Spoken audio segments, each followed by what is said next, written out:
Welcome to a lesson with Dr. Powell. Let's take a look at the limit as x approaches 2 from the right side of the natural log of x minus 2 and see what this is. As x approaches 2 from the right side, this is approaching 0 also from the right side because you're going through positive numbers. So hence that limit is equal to negative infinity. Now, what if we had something like this?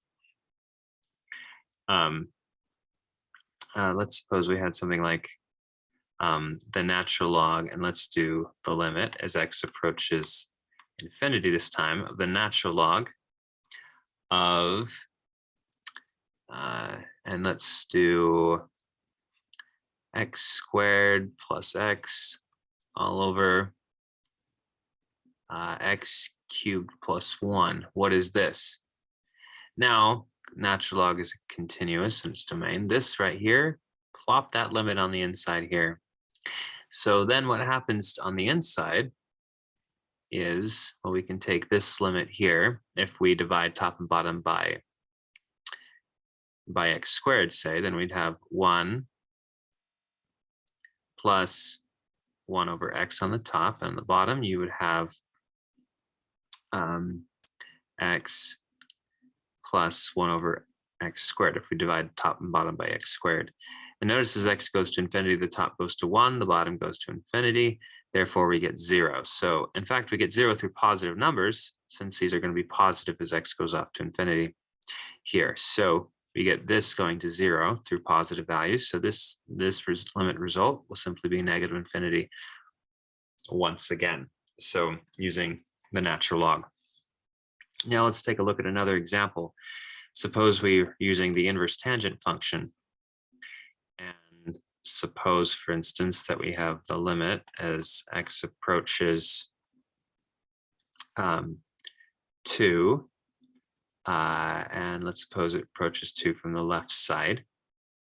So, and then we have something like 1 over 2 minus x. What's happening with this now? As as x approaches 2 from the left side, this right here will be positive. Okay. So this whole thing right here will go to like 1 over 0 plus, which is positive infinity. And so basically the input of tangent inverse is going to positive infinity. So the graph of tangent inverse, there's an asymptote there at pi halves.